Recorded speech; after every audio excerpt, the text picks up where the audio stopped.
Hey everyone, welcome to my new video. Guys, today we're going to be speaking Amazon product launch. So if you are about to launch your first product on Amazon, or you have done that in the past and want to enhance your next launch, and even if you're an experienced product launcher on Amazon, you would still want to stay and hang around because the information I will reveal is truly good and valuable, and it will make your next launch easier, you will understand it deeper, and you will save a lot of money in the process. So let's go. A successful product launch, guys. Let's break it down. And I want to concentrate mainly on the BSR, the bestseller rank statistics, in order to show you the science and the mechanism behind a successful product launch. The BSR is connected to your ASIN.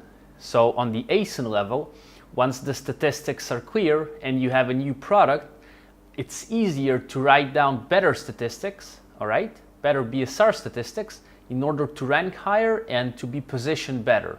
And that's what many people call the honeymoon period.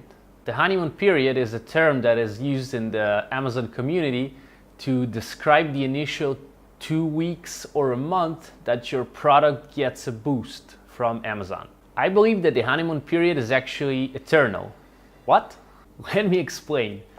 Guys, it's all about the numbers. So say we've launched a product right now, right? The shit is clear and the statistics are clear.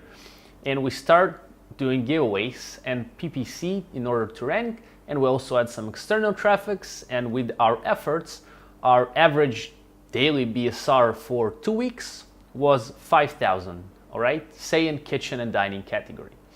And then another 2 weeks pass, and for some reason our BSR, our average daily BSR was 10,000, all right? So that means for 2 weeks we've averaged 5,000, and for another 2 weeks we've averaged 10,000. Now for a month we've averaged 7.5 thousand. Why is that so?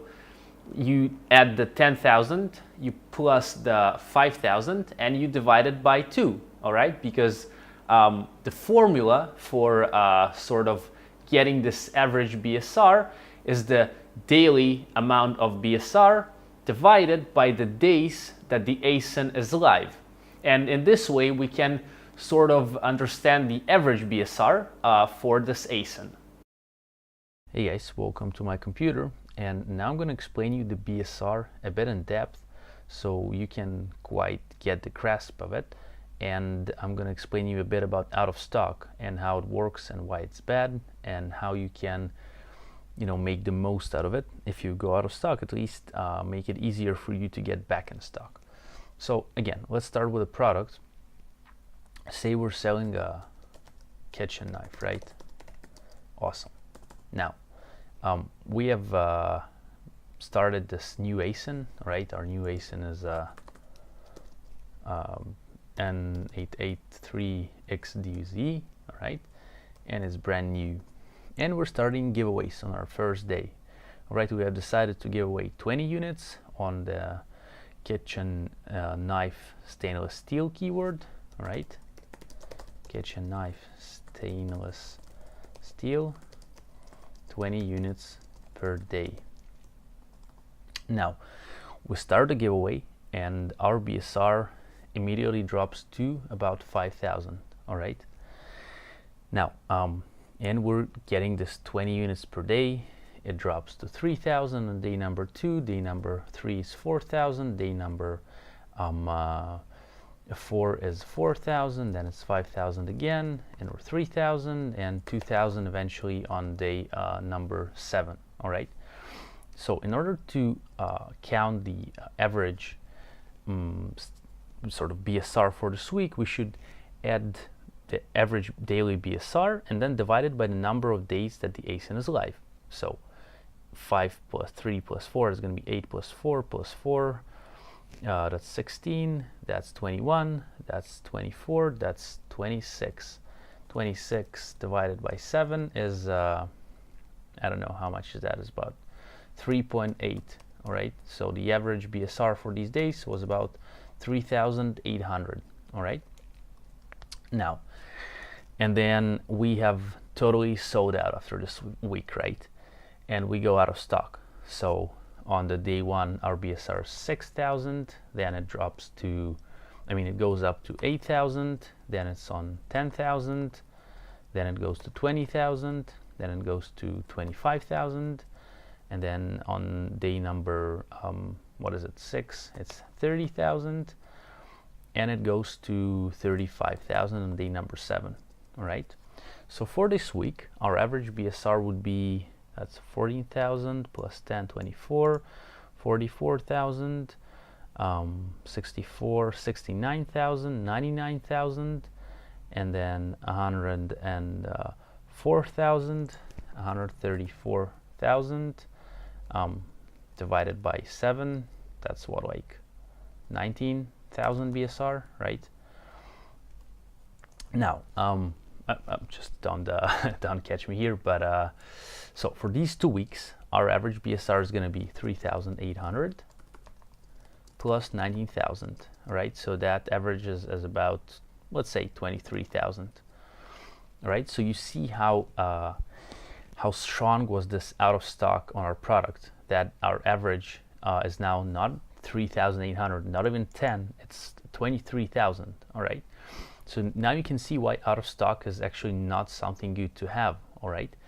But then that's one of the things I would like to add, is that when you go out of stock, you should go there full power. So say my BSR was dropping here, you know, it would go to 1,000 and then 500 and then 300, and you know, I could raise prices just a bit to check if it's not going up, but I would like to get my BSR lower, so eventually, even after the out of stock, my average BSR with this out of stock period would be lower.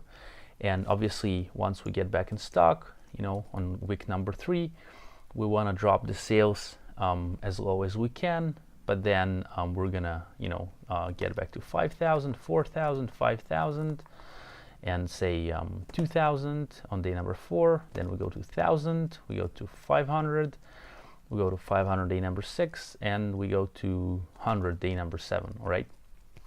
So in week number 3, we have done 9,000 plus 5,000, that's about 14,000, 16,000, 17,000, 18,000, and 800 for this week, right? And we divide it by 7, and that's about about 2,500, all right, for this week. So for week number 3 and week number 2 and week number 1 combined together now, we have 3,800 for week number 1, 19,000 for week number 2, and 2,500 week number 3. That's about 24,000, right? And 23,000, something like that, plus 2,025. Let's just say 26,000, and we divide it by 3, and our average BSR is now about 8,000, right? 8,600, right? So you can now see how this average BSR thing works, right? So that's why you got to keep it as low as you can, and basically when you go out of stock, go there full power, and once you get back to stock, you should aim to get your sales lower. But you see, it's hard to get the average run back up after you have, you know, after it's gotten back, after it went really high. So these are like a few things about BSR.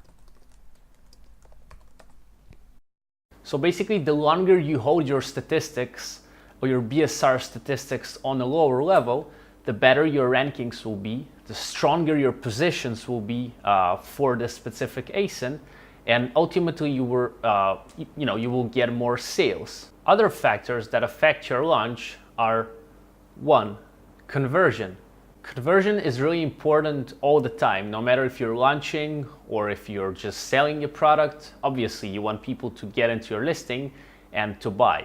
So conversion percentage is the amount of people that entered your listing versus the amount of people that bought your product. So if 10 people have entered your listing and 5 bought your product, your conversion rate is 50%, right? Now, while launching, you will ultimately give away your product, right? At least that's the way I launch. Some people do not give away products while launching, but I like doing that because this actually gives you better conversion rates, right? So at the beginning, your ASIN is kind of unseen, right? And you start dropping those giveaway sales, and the conversion for the giveaway sales is usually 100%, right? Now, once the system sees that your average conversion rate is close to 100%, it will say like, wow, this ASIN is doing really well, let's rank it up. Number 2 is sales volume. So ultimately you want to get as many sales as you can, all right? You want to do that by giveaways, pay-per-click, external traffic, as I mentioned. But generally, at least you want to sell as much as the competition sells on specific keywords in order to get ranked for them, all right? So if a keyword, say, stainless steel kitchen knife gets average of, say 20 sales per day for the top competitors, you want to get your sales to at least 20 sales per day for that specific keyword in order to get to that top. That's a pretty competitive keyword, I believe, but I just made it up. But generally, if it's 5 sales per day that your competition is getting, you want to at least match it, but even better is to make more sales for that specific keyword and generally for that ASIN. Number 3 is click-through rate, which is CTR, which means that your main picture is really good compared to your competition and your title is good, because these are the 2 things that the people, the customers initially see once they're scrolling on Amazon, right? And if your picture is good, your title is good, you're gonna get clicked on. And if you have a good listing and good copy there and everything, you will convert as well. But click-through rate, CTR, is really, really important as well. So guys, Amazon collects statistics, as you have learned now, and it collects statistics all around your seller account, around your seller feedback, and obviously around your ASINs. So once you launch, you want to start by dropping sales immediately. I mean, once you have your first sale, your statistics, the BSR statistics start getting written. And you don't want to be, sort of getting 1 sale here, then waiting a few days, get another 2 sales, then 5 more sales. You want to drop it to a lot of sales immediately, because then you will get an immediate boost by this average weekly or bi-weekly statistics, and you'll be placed and ranked accordingly. And if you have good listing, good amount of reviews, and just those good things, you will also convert and will get those organic sales. And this way your launch will catch up. The idea of a launch is to catch up, right? To get sales and then to stop this giveaway and live on the organic sales. Although I would advise to give away units all the time. Now, why would I say that? Because once you give away units all the time, you can concentrate on lower keywords with lower volume, and there are tons of them, guys. So you have finished ranking for stainless steel kitchen knife. All right, so go for stainless steel kitchen knife, big, whatever. All right, you get the point here, I hope. So guys, that was Amazon product launches. I do hope you find this information valuable. And now that you know the mechanics and all the behind the scenes stuff, your next product launch is going to be easier, more effective, and will save you more. So if you like this content, please hit the like button, comment just about anything. Let me know what you think about this video, maybe what you want to see in the next video, and subscribe. That would be nice. And gonna see you in my next one.